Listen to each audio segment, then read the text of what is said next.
Alright, what's going on, guys? Got a couple more pickups here today, and I went out to find another Zelda magazine for my friends here on YouTube. They were having trouble finding them, and I ended up picking up the copy of Nintendo Power. I set up my subscription for Nintendo Power probably 4 or 5 weeks ago already, and I still have not received a magazine. I paid them, and I haven't gotten anything yet. So I went ahead and bought this one because it had a kick-ass poster with it.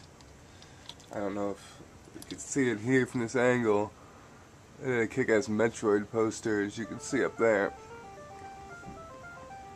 I got it set up, but I saw the Metroid poster in the back, and been kind of on a Metroid kick lately. I've been popping it in the morning, beating it in about 30-40 minutes every morning when I wake up, just for fun. So I picked up the Nintendo Power magazine, also because it's got it's got all the pictures, not in HD of course, of what we've seen on the computer of everything coming up. So, but I kind of just wanted this to read anyways, and I might have liked this magazine a lot more when I was a kid.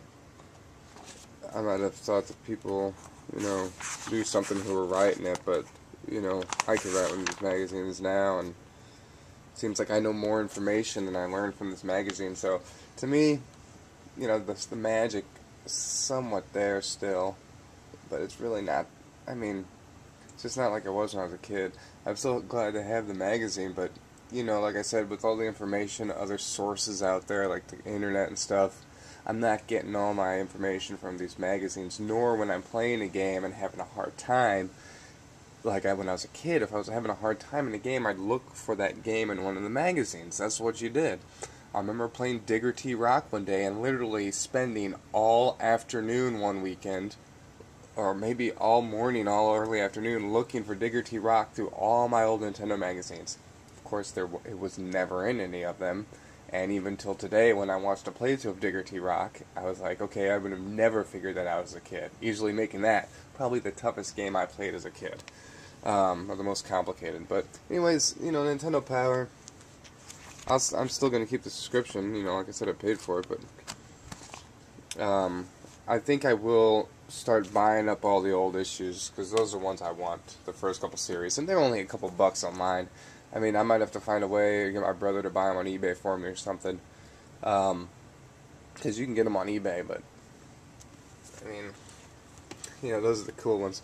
So I picked up a Game Genie first off. It's $5 with the manual, plus 20% off.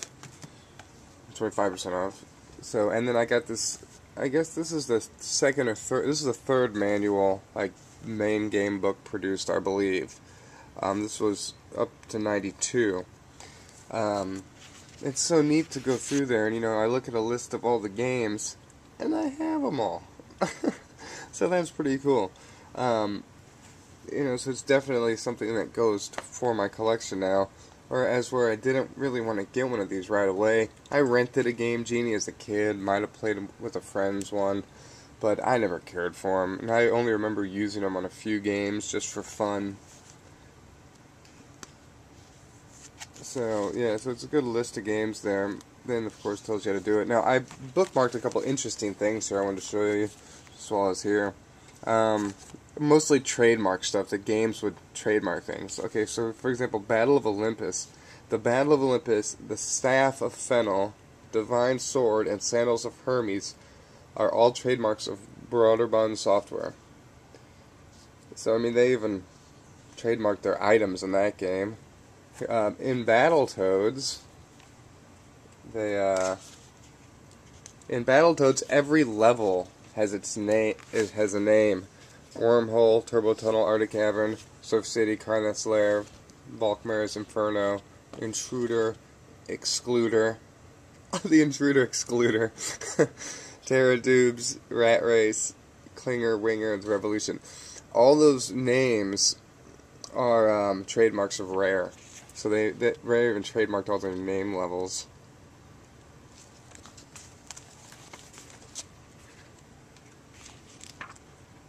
I had another one here somewhere. Gotta be careful with this book. It's really, it's really old. Okay, the Ultimate Stuntman had its It's one of those gold card games. Dr. Evil is the bad guy in that game, and Dr. Evil is a trademark of Codemaster Software Ltd. So they even trademarked the name Dr. Evil for their game. Now who knows how long those trademarks last or anything, or if those things are even in effect still. But yeah, so got that Game Genie out of the way, and I'll go ahead and get the other books when I need them and just have them there. So as far as the games, first game I got, and I paid $4 each for these. So I wasn't too upset. It's hard paying $4 or $5 a game after buying 50 of them at Brian's for $1 or $2 each.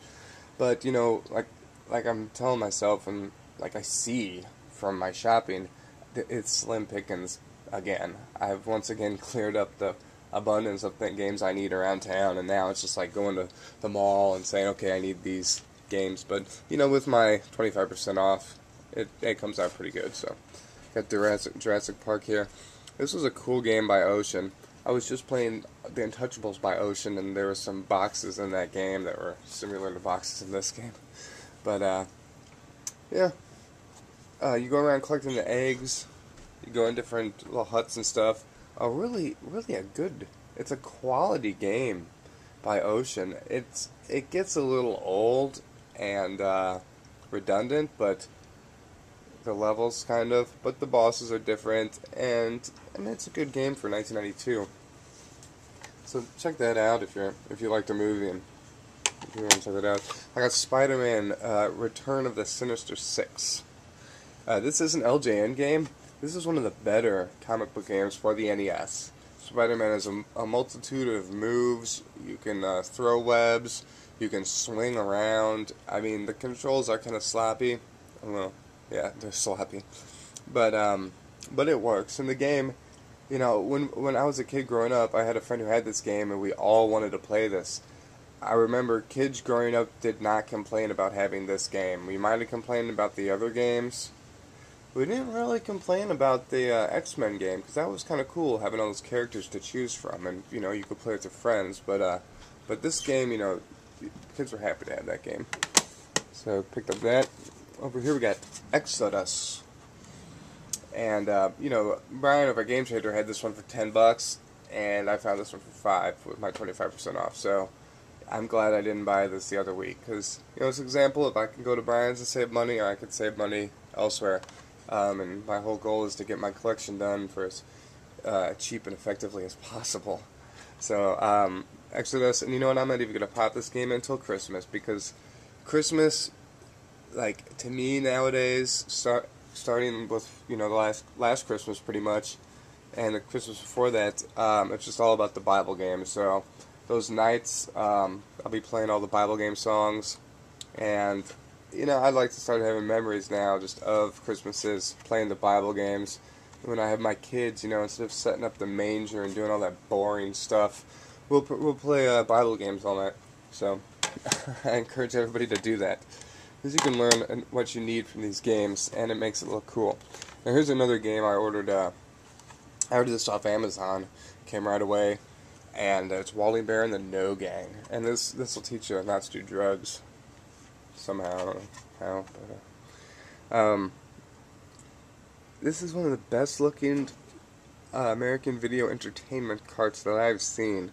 Most of the time, like, I have a couple copies. I might buy another copy of Crazy Creatures from the store. They got one there for $5, and that's one of these black carts, and mine's missing the top label. As most of these games, they didn't use very good glue on them, so this top label here is either completely gone or lifted off many American video entertainment games. So this is a really good condition. I mean, it's a platforming game. It's playable.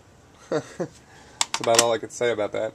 And I got it for cheap. I think I paid like $12 for this game, and that wasn't bad considering all the other copies are 18 to 24 online. So yeah, so that's what I picked up, guys, and that was Friday night. So we'll see what happens today and tomorrow. Might get out to Game Trader, might not. I got about 30 extra bucks for game money this weekend. So we'll see what I do with that. I might just save it for Metroid later this month, but we'll see. Alright guys, I'll see you later. Peace.